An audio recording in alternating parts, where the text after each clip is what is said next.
debido a esto, pues puede pegar una base por otra.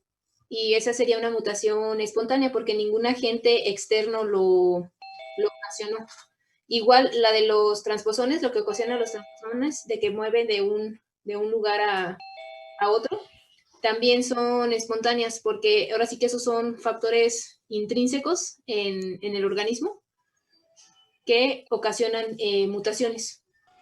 Esos serían ejemplos, bueno, son los responsables de mutaciones espontáneas. O, por ejemplo, cuando los cromosomas no se separan de forma correcta, durante cuando se da la sinapsis de los cromosomas y que estos no se segregan de forma correcta, también serían mutaciones espontáneas, porque no hay un agente externo que lo ocasione, sino simplemente son factores internos del organismo, intrínsecos al organismo. A eso se refiere con que son espontáneas o naturales. Gracias, doctora. De nada. Y las inducidas, pues es por un agente externo. A veces me pregunto si no tendré alguna mutación. Es muy probable que la tengas, nada más que no está ocasionando ninguna alteración.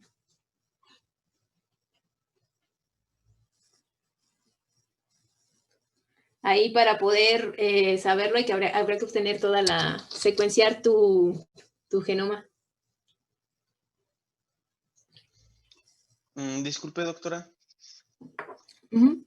¿Y de este tipo de mutaciones, cuál es la más común? ¿De cuáles? De eso de que nos dice de que aproximadamente 1 en cada 200 personas recibirá una mutación de sus padres. Entonces, ¿cuál es la más común? Pues la que tiene más incidencia son las mutaciones puntuales de un cambio de un nucleótido por otra. Ahí va a depender en este caso de la frecuencia que esté presente. Ahora sí que la que sea más común va a depender de la frecuencia de esa mutación que esté en la población.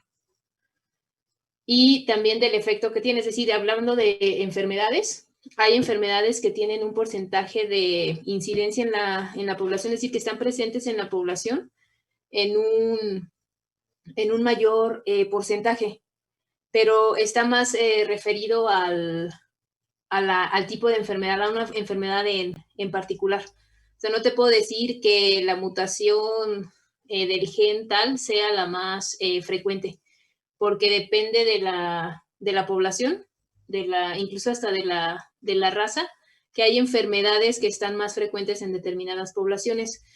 Y esas enfermedades pues están ocasionadas por una mutación en un determinado gen, y esa mutación va a tener un cierto porcentaje de, ahora sí que qué tanta frecuencia, qué tan común es esa mutación. Pero así como decirte, esta mutación es la más común, la que se observa en el mayor número de casos, no se podría ahora sí que decir.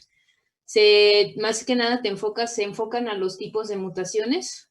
Por ejemplo, en el caso de las mutaciones con sentido erróneo, son las que predominan más en las enfermedades que se tienen registradas, que ya se conoce qué gen es el que ocasiona la enfermedad cuando está mutado. Entonces se analiza las mutaciones que se observan en ese gen, el tipo de mutación que se tiene, y se ha visto que las mutaciones con sentido erróneo son las que predominan. Pero no sé si a eso te refieras a tu pregunta. Tú puedes recibir, ahora sí que una mutación de cualquier tipo, pero las más frecuentes son precisamente las mutaciones con sentido erróneo. No sé si a eso te referías. Sí, más o menos, doctora. Pero entonces depende de varios factores, ¿verdad? Sí. O sea, no puedes hablar de de cuál es ahora sí que una mutación más frecuente. Tienes que ver, por ejemplo, en diferentes poblaciones hay mutaciones que son más, hablando ya de genes específicos y de genes que causan enfermedad, hay enfermedades que están más presentes en determinadas poblaciones en comparación con otras. Tienen una incidencia mucho más alta en ciertas poblaciones en comparación con otras enfermedades. Están todavía circulando esas enfermedades. Pero te digo, depende del tipo depende de la enfermedad y de la población. Ok, entiendo. Ujú. Muchas gracias, doctora. De nada. Ojalá mutaran así como los X-Men. Ándale, que nos dieran superpoderes. Hay otros cambios, en este caso un cambio de un nucleótido por otro. Esos se denominan polimorfismos. Son diferentes formas de un gen y se caracterizan nada más por tener un cambio en un nucleótido. Pero ahora sí que ese cambio está presente en cerca del 1% de la población y precisamente a ese tipo de variantes se denominan polimorfismos y son variaciones en la secuencia de ADN entre una persona y otra. Esas son cambios, ahora sí que a nivel de un solo nucleótido hay polimorfismos de un solo nucleótido, que ahora sí que cambian incluso de una persona a otra. Algunos de esos polimorfismos están relacionados dependiendo del gen, si tienes una determinada forma del gen, esa determinada forma del gen puede desarrollar enfermedad. Esos polimorfismos también ayudan a identificar ahora sí que a las personas. Son precisamente las regiones que se amplifican en las pruebas de paternidad. Se amplifican esas regiones polimórficas, que son variables entre un individuo y otro. Entonces, esas nos permiten identificar entre un individuo y otro a nivel genético porque son variantes que tenemos entre un organismo y otro, son polimorfismos. Y esos también va a depender en la población qué tanta frecuencia, ahora sí qué tan presentes estén, qué porcentaje esté presente en la población. Pero nuevamente les digo, no hay ahora sí que tenemos el 50% por ejemplo, vas a recibir esta mutación y es la más frecuente. No, va a depender de la población y incluso te digo, hay enfermedades o mutaciones que incluso dependen de la raza. Hay unas que son más frecuentes que otras. También incluso del sexo, que están más presentes, ahora sí que se presentan en mujeres y otras se presentan en varones. Y bueno, aproximadamente, Gracias, de nada, aproximadamente una en 200 personas vamos a recibir una mutación nueva. Y esa mutación puede no afectar, no tener ninguna afectación, o si cae en alguno de los genes, de estos 5,000 genes causantes de enfermedad, pues sí vamos a tener una afectación. Entonces, como les comentaba, los desórdenes monogénicos se caracterizan por tener ahora sí que se transmiten o tienen un patrón de herencia del tipo mendeliano. Entonces, antes de comenzar, vamos a ver algunos conceptos, lo que es el genotipo. El genotipo es la constitución de un organismo, es la constitución genética de un individuo en un locus, en una zona determinada del cromosoma, en una región del cromosoma. Y también esto es tanto de manera conjunta como en una única región. En sí, el genotipo incluye ahora sí que todo el material genético, todo el ADN del organismo, pero incluso nos podemos referir, en el caso del genotipo, a una región particular del cromosoma. Tiene este genotipo en esta región particular del cromosoma, por eso hace referencia al locus, la constitución genética de un individuo en un locus determinado, en una región determinada del cromosoma. Y el fenotipo, pues es lo que nosotros vamos a observar físicamente, es la expresión del genotipo, tanto con todas las características morfológicas, celulares, bioquímicas, clínicas.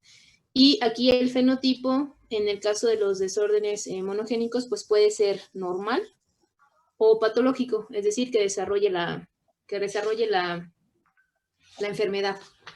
El fenotipo pues está dado por lo que es la interacción del genotipo, por el genotipo, que es la constitución genética, y también la interacción genotipo-ambiente. Aquí, en esta parte de lo que es la interacción genotipo-ambiente, participan los mutágenos, por ejemplo, los que ocasionan mutaciones, Y también está implicada los cambios epigenéticos, todos esos patrones, perfiles de metilación, es precisamente la interacción del ambiente con el genotipo, cómo nuestro ambiente nos afecta.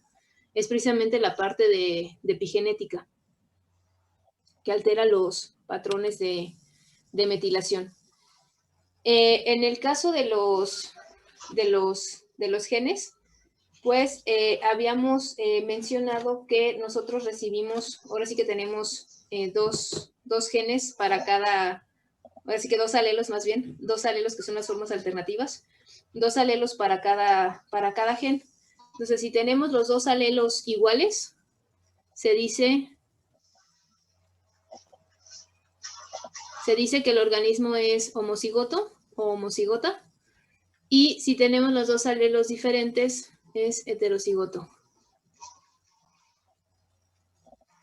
En el caso de las enfermedades, en este caso de los desórdenes monogénicos, vamos a hablar del alelo mutante y el alelo silvestre, es decir, la forma del gen que es normal y el alelo mutante, que es el responsable de la enfermedad.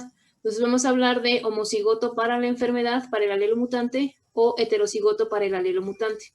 Entonces, en el caso del homocigoto para el alelo mutante, quiere decir que los dos alelos están mutados, los dos alelos del gen están mutados. Y en el heterocigoto se recibe un alelo normal y un alelo mutante. También tenemos el concepto de hemicigota.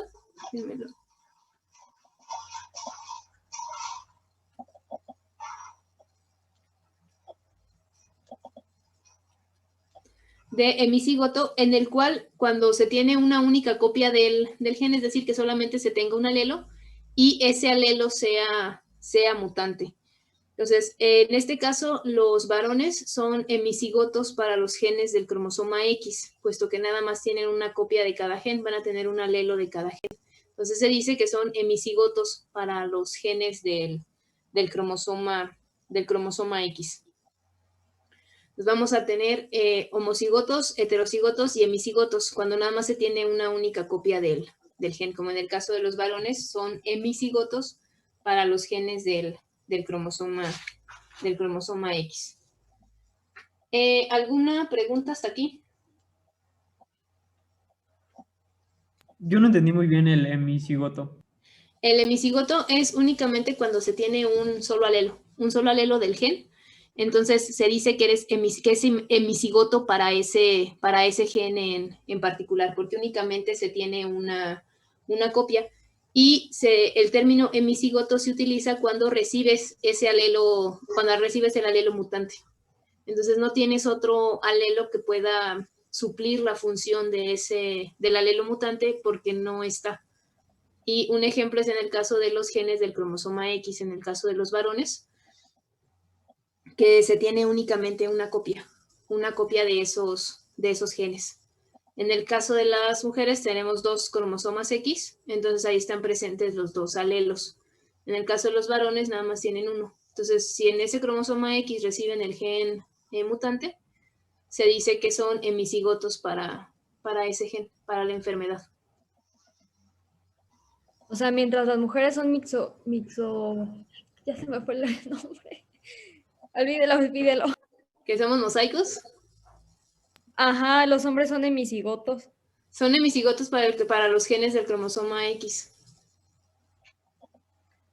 Y el término hemicigoto se emplea en el caso de que se reciba un alelo normal, cuando se tiene el alelo mutante en el cromosoma. Así que el gen está localizado en el cromosoma X y ese gen está mutado, el alelo está mutado. Entonces dice que son hemicigotos.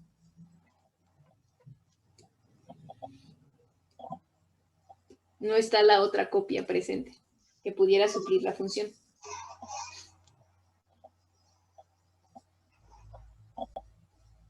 ¿Alguna otra pregunta?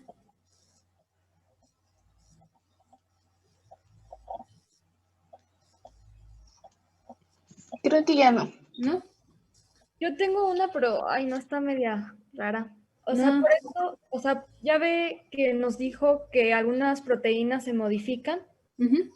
Es por eso que algunas personas tienen mejor resistencia contra algunas, o sea, como virus o bacterias que otras. Ahí depende mucho de la genética, sobre todo de su sistema inmunológico. Y ahora sí que ahí es precisamente esa variación genética que existe entre un individuo y otro, la susceptibilidad o la resistencia que se tiene a determinadas infecciones. E incluso a determinadas, sí, pues enfermedades ocasionadas por este tipo de agentes patógenos. Precisamente ahí se tendría que evaluar ahora sí que ver los diferentes alelos que tienen en los de los genes y ver qué diferencias hay, por ejemplo, entre una persona que tiene una mayor resistencia en comparación con otra que no la tiene. Precisamente se analizan esas regiones polimórficas. Y eso que comentas está relacionado no solo con la resistencia a enfermedades, sino también cómo tu organismo va a responder a ciertos fármacos. Se ha visto que dependiendo tu composición, ahora sí que tu constitución genética, hablando de la presencia de diferentes alelos en diferentes genes, puede ser susceptible a que un fármaco no te caiga bien. O sea, se presenten en ti todos los efectos secundarios que en otra persona, en el mismo fármaco, no le ocasionaría ningún efecto secundario. Lo mismo sucede con las vacunas. Interesante. Sí, de hecho hacia allá va tanto la medicina como la nutrición como la farmacología. Precisamente aquí pues es medicina molecular o genética molecular. En nutrición se denomina nutrigenética y nutrigenómica. Y en farmacología es farmacogenómica. Ya es por ejemplo, en el caso de medicina, pues ya te dan un tratamiento con base en tu constitución genética. Igual, en el caso de la farmacogenética también, el diseño de fármacos enfocado en la constitución genética del organismo, del individuo. Hacia allá va con todas estas, con toda esta parte de lo que es la biología molecular. Ay, qué padre. Sí, está muy interesante y hacia allá va todo esto. También, por ejemplo, ahorita la vacuna que se generó, que se está ya, la del SARS-CoV-2, está haciendo uso precisamente de herramientas de biología molecular. La de Pfizer y me parece que es la de Pfizer, es un RNA, la vacuna, es un ácido nucleico. Ya no es el virus atenuado, es un ácido nucleico el que te van a suministrar. Es un RNA, por eso se tiene que mantener a temperaturas por debajo de, en este caso, menos 80 grados centígrados para que el RNA no se degrade. Y en el caso de esa vacuna, ¿cómo actúa, doctora? El RNA llega a la célula y ocasiona, ahora sí que lo va a reconocer. Es el RNA que codifica, me parece que para la proteína de la espina del virus. Entonces le están introduciendo el RNA para que las células, en este caso el sistema inmune, y no recuerdo qué células son el blanco, pero generen la proteína de la espina en su membrana y sean reconocidas por el sistema inmune. Entonces el sistema inmune ya va a estar preparado para reconocer esa proteína y destruirla. Entonces, al momento de que llegue el virus, van a reconocer precisamente la proteína de la espina y van a destruir el virus. Así es más o menos como funciona. Coloquialmente hablando, sería como que las disfraza. Sí, va a disfrazar a las células para que el sistema inmune, ahora sí que se reconozca la proteína de la espina y ya esté preparado en caso de que llegue el virus. Ya no están utilizando un virus atenuado. Y la otra, la de AstraZeneca, sí es la de AstraZeneca con la Universidad de Oxford, están utilizando un adenovirus, algo similar a lo que vimos en terapia génica. Están utilizando un adenovirus para introducir precisamente el material genético del virus a la célula y que sea después reconocida por el sistema inmune. Oh, ya, entiendo. Sí. Están utilizando Gracias, un vector doctora. viral para introducirlo, para ya no utilizar el virus atenuado. Pero sí puedes reconocerlo porque por lo que tenía entendido es que eliminaba, o sea, el virus eliminaba la parte esta que de reconocimiento y pues si no hay quien lo reconozca, pues ataca al sistema. No sé, ahí tengo que, no me he metido bien a revisar cómo es el mecanismo de acción de las vacunas que se están, nada más sé ahora sí que lo general, pero ya a nivel del reconocimiento de la célula y de cómo el sistema inmune la va a reconocer, no me he metido a fondo a revisarlo. Pero sí está interesante porque están diseñadas ya de forma, utilizando ya herramientas de biología molecular. Todo me robó. ¿Qué asco? ¿Ah? Por eso están también, gracias a estas herramientas, se está acelerando la producción de la generación de las vacunas. Qué asco. Lo que antes ¿Y por qué se tardaban decidió 10 o eso? 5 años, ahora la tenemos, esperemos tenerla en unos 8 o 10 meses. ¿Sí? ¿Y por qué se decidió hacer ese tipo de vacuna? Yo ¿Por creo la que efectividad o qué? por la efectividad y también yo creo que también para evitar el uso del virus atenuado, para que no existiera el riesgo de que hubiera alguna reacción por parte del virus. Como en algunas de las vacunas funcionan así, se inyecta el virus atenuado. Entonces quiero pensar que lo hicieron una por esa parte y la otra por más rápido. No te llevas tanto tiempo en el caso de cuestiones moleculares, son más rápidas que estar haciendo pruebas para obtener un virus atenuado, porque ahí tienes que esperarte ahora sí que hacer varios intentos, ahora sí que varios cultivos hasta que obtienes el virus atenuado. Se lleva más tiempo. Ok, entiendo. Ujú. Gracias, doctora. De nada. Bueno, entonces aquí le dejamos y nos vemos el día de mañana.